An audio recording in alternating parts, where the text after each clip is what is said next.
Hello बच्चों, let's read the question. The given figure shows the transverse section of monocot stem. Identify the correct labeling A to F marked in the given figure. Question में हमें दे रखा है जो diagram किसका है, basically transfer section monocot stem का.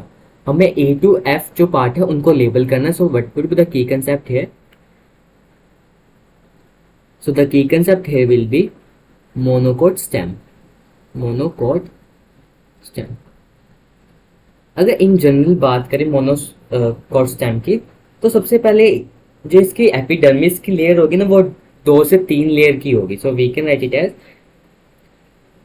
Epidermis 2 से 3 layer होगी. उसके बाद हाइपोडर्मिस आएगी. ठीक है, हाइपोडर्मिस के बाद ग्राउंड टिश्यू सिस्टम. जो इसमें हमारा ग्राउंड टिश्यू सिस्टम होता है ना, वो क्या होता है, अनडिफ्रेंशिएटेड हो सकता है. So we can write it as undifferentiated. Monocot stem की कैरेक्टरिस्टिक्स के बारे में बात करें, undifferentiated ground tissue system. Ground tissue system.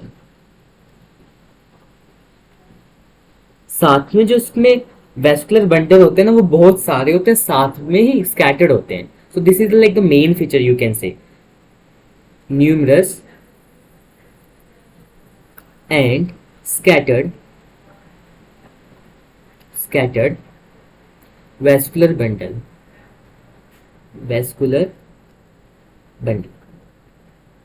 अगर यहाँ पे हम ट्रांसफर सेक्शन बनाए भी किसका, टीएस ऑफ मोनोकॉट का, इन अ वे सिंपल वे. सो कैसे होगा? तो सबसे पहले ऊपर क्यूटिकल की लेयर होगी. यहाँ पे ऐसे क्यूटिकल की लेयर मैंने दिखा दी है. उसके बाद बेसिकली हमारी एपिडर्मिस की लेयर आएगी, दैट इज बेसिकली 2 से 3 सेल. ये हमने एपिडर्मिस की यहाँ पे लेयर दिखा रहे हैं.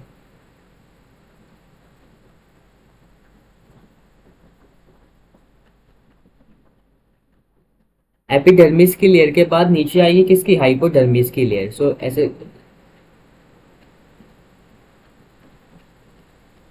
हाइपोडर्मिस की जो लेयर होगी वो काइमेटस होगी किसमें, नेचर में. तो हाइपोडर्मिस एंड स्केलन काइमेटस है. काइमेटस ये हमारी एपिडर्मिस. हाइपोडर्मिस अगर बात करें इसमें, तो बीच में ग्राउंड टिश्यू सिस्टम होगा. यहाँ पे सब में क्या होगा, ग्राउंड टिश्यू सिस्टम होगा. और जो वेस्कुलर बंडल वो स्कैटर्ड होंगे, बहुत सारे होंगे. सो बंडल शीट सेल के अंदर बंद होंगे. ये this is bundle sheet cell. Bundle sheet. और इनके अंदर क्या होगा, सबसे पहले अगर बात करें, पहले फ्लोएम आएगा, फिर मेटाजाइलम रीजन के हिसाब से ऐसे, देन प्रोटोजाइलम. ये तो हमने जस्ट बेसिक आइडिया दिया है किसका, मोनोकॉट स्टेम का.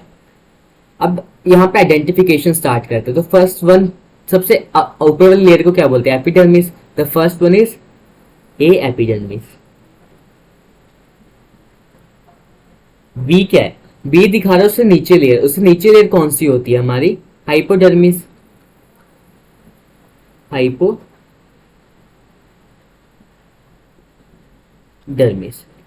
अब बात करते हैं हमारी सी की.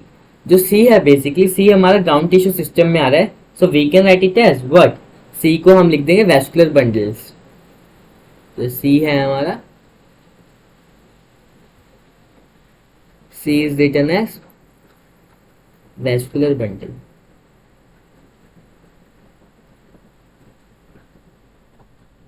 देन वेस्कुलर बंडल के बाद डी देखो. अगर डी किसको दिखा रहा है, हमारा डी, ये जो स्ट्रक्चर्स हैं, ये स्ट्रक्चर्स हैं, ये हमारे फ्लोएम है. So these are what, phloem. So D is what, phloem. E की बात करें, यहाँ पे मेटाजाइलम और प्रोटोजाइलम में नहीं डिफ्रेंशिएट किया गया. सो उनके पास ये स्ट्रक्चर है जो, इनको क्या बोलेंगे हम, these are known as what, xylem. And F is ground tissue system, जो पूरे में स्कैटर्ड होगा, ग्राउंड टिश्यू अनडिफ्रेंशिएटेड होगा। So ground tissue system, ground tissue system. अब A epidermis, B hypodermis, C vascular bundle, D phloem, E xylem, F ground tissue. ये बिल्कुल सही है, ए बिल्कुल रिजेंबल करे, तो आंसर हमारा क्या हो जाएगा? A. So A would be your answer. Answer यहाँ पे लिख देंगे, आंसर ए। ए एपिडर्मिस है क्योंकि बी हाइपोडर्मिस है, सी वेस्कुलर बंडल है, डी फ्लोएम है, ई जाइलम है और F ground tissue system monocot stem में। और आपने एक बात और नोटिस क्या करी होगी, इसमें जो वेस्कुलर टिश्यू सिस्टम है, जो बंडल शीट सेल है वो स्कैटर्ड है, वेस्कुलर बंडल स्कैटर्ड हो रखे हैं। So hope you understood that. Best of luck.